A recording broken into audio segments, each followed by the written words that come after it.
Manor Lords is an organic medieval city builder. It combines that with some pretty interesting strategic and resource management, and then aims to top it with a medieval combat system similar but different to the likes of Total War. In this video, we'll be reflecting on Manor Lords, the overhyped and maybe rightly so demo that was the most popular upcoming, also the most wishlisted upcoming game, and to complete the trifecta, it had the most daily active demo players throughout the Steam Next Fest, running from October 3rd till 10th, 2022, where we got to get, finally, our grubby little hands on this organic city builder. Famed for not just its city building, it also has a combat system on the horizon, one that I'll talk about a little bit later in this video as we reflect on Manor Lords. Did it live up to the hype? The city builder and resource management come colony survival part of it anyway. And then we'll look to the future at what Manor Lords holds next. What kind of time frame or release date can we expect from Manor Lords, and more importantly, how will its combat system play through? Thank you very much for joining me today as we unpack Manor Lords, a game that I think, spoiler alert, probably deserves a lot of the hype it's been built upon, especially when you consider that this is but a demo and it was developed by but one man. My name is JumboPixel. Let's begin. And we'll start with, of course, a very important disclaimer. This is a demo of the early access indie game that is Manor Lords. It has some rough edges, developed by Greg, the Manor Lords developer. It's a very modest but quick look at the game's development, and there is no saving.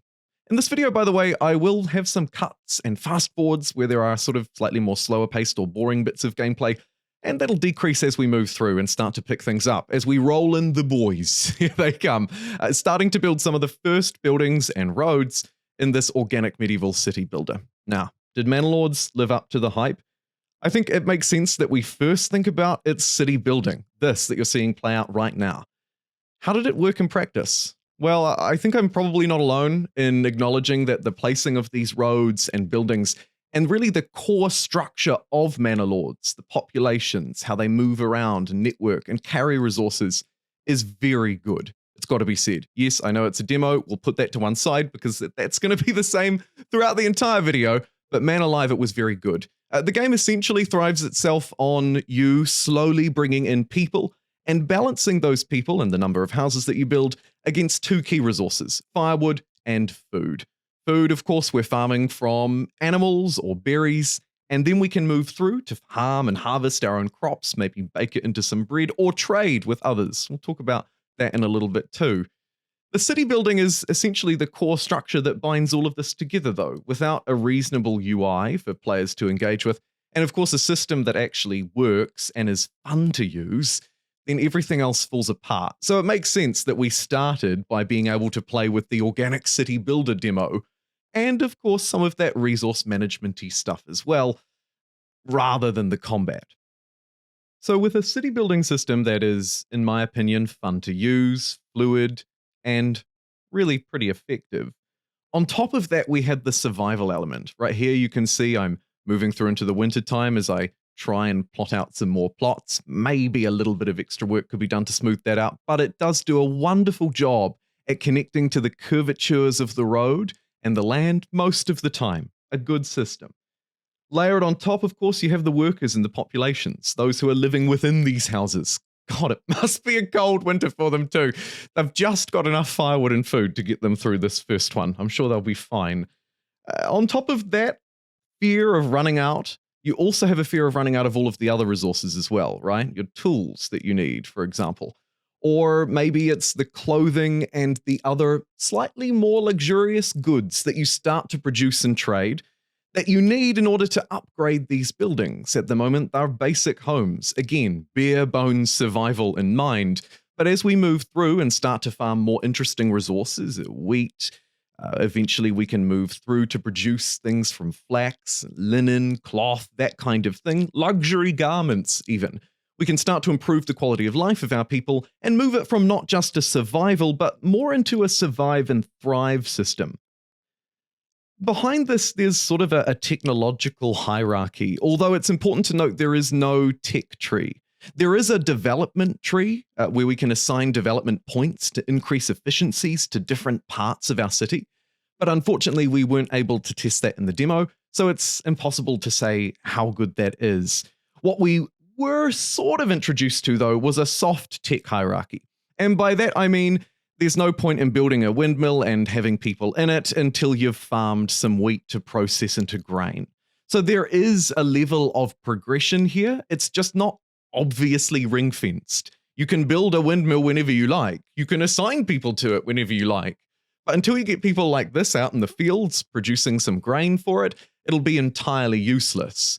A little bit of a learning curve, although of course it follows a general logic that people and players of strategy games will be somewhat familiar with.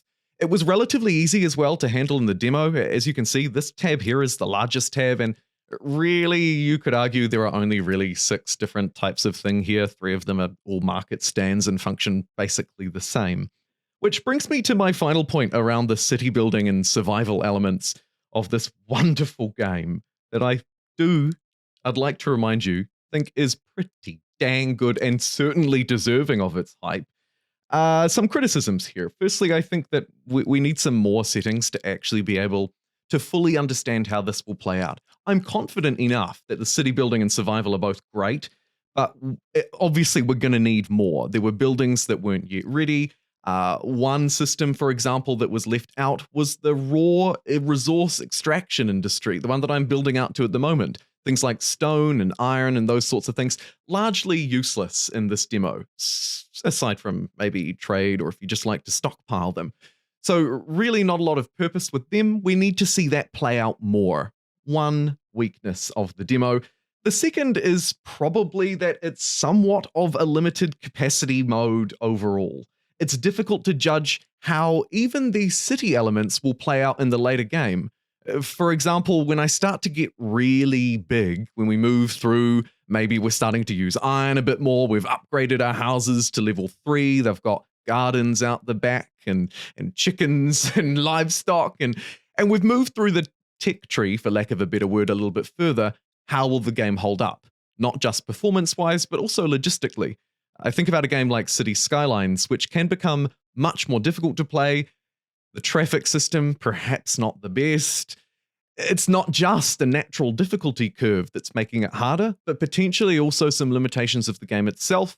We'll have to wait and see how Manor Lords plays out at a greater scale. And I think that's just important to bear in mind here, as I give it a fairly glowing review across the board of the systems that it presented in both city building and survival.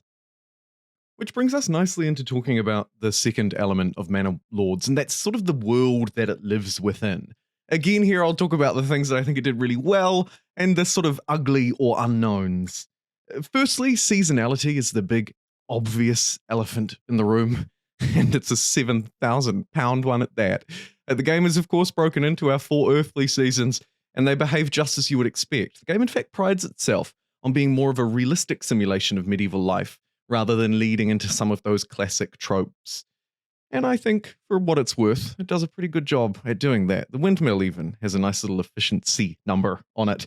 A slight detail and a really cool one at that. But overall, the seasonality that helps to shape the world is what really builds it.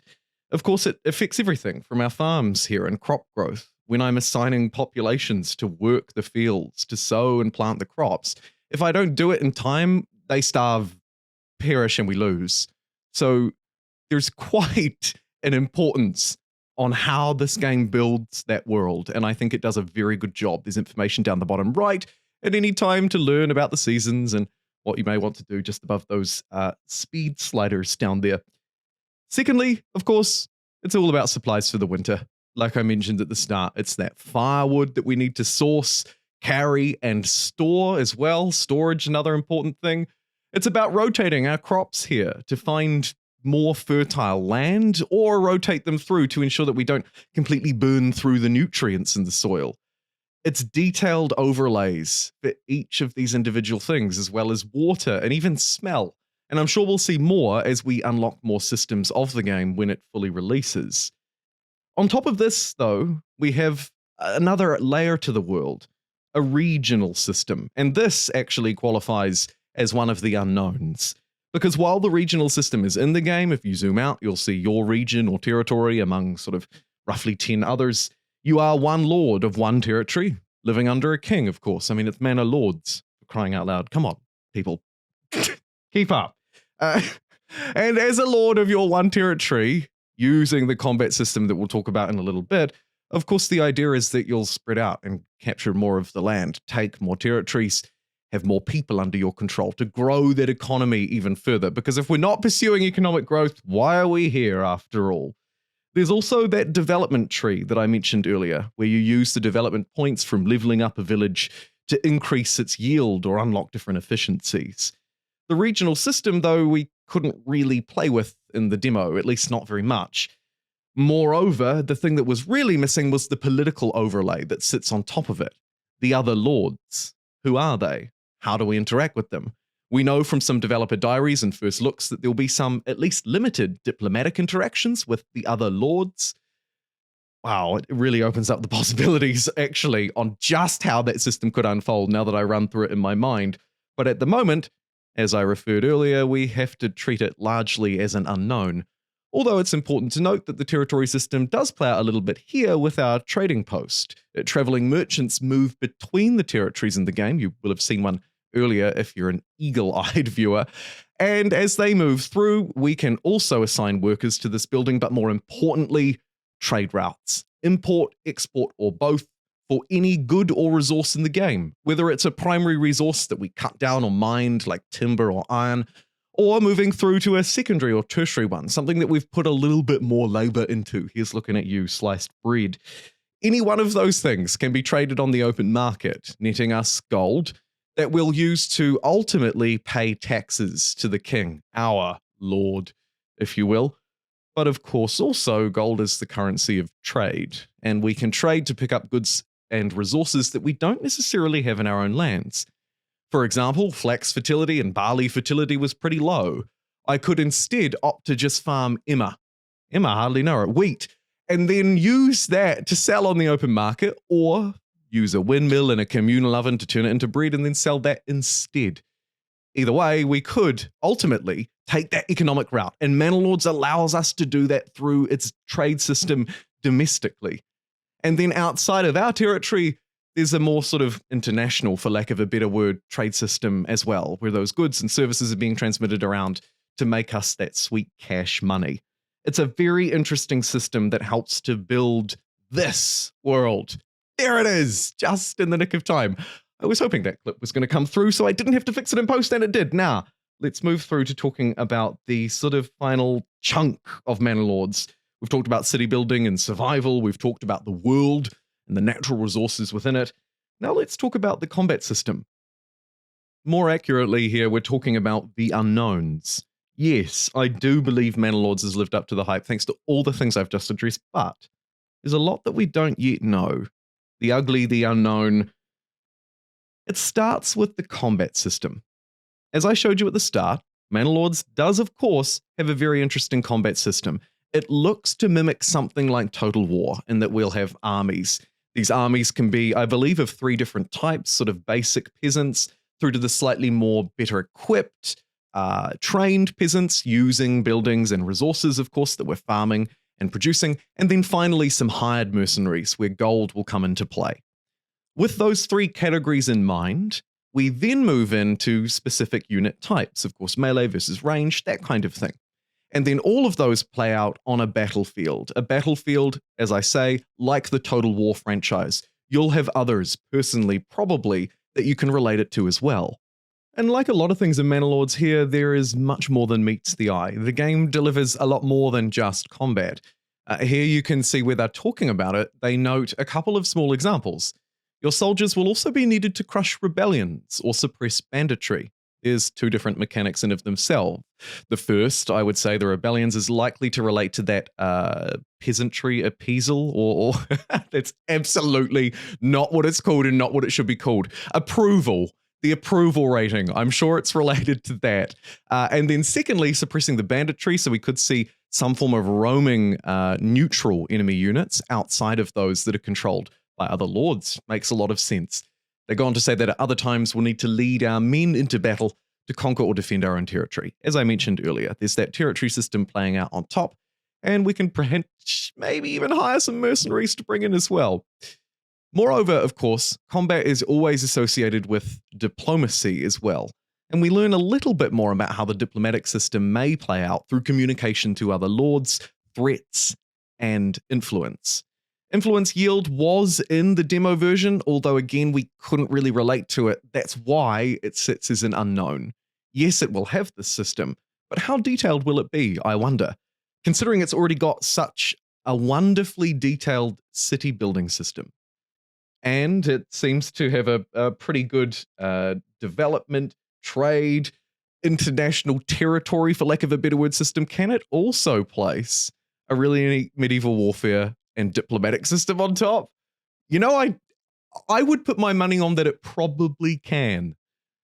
Thirdly, as we move into thinking more about that really definitive and practical measure of the battle, how it plays out in real time, we see a real-time tactics battle system, one where you have to consider things like unit fatigue, as well as the environment you're in. Again, the weather playing out here, another important role of the world, as well as, of course, the equipment that we'll have. And that relates back to what we're doing just here, bringing peasants into the city to increase our population, and then ultimately finding them more places to work to exploit extra resources.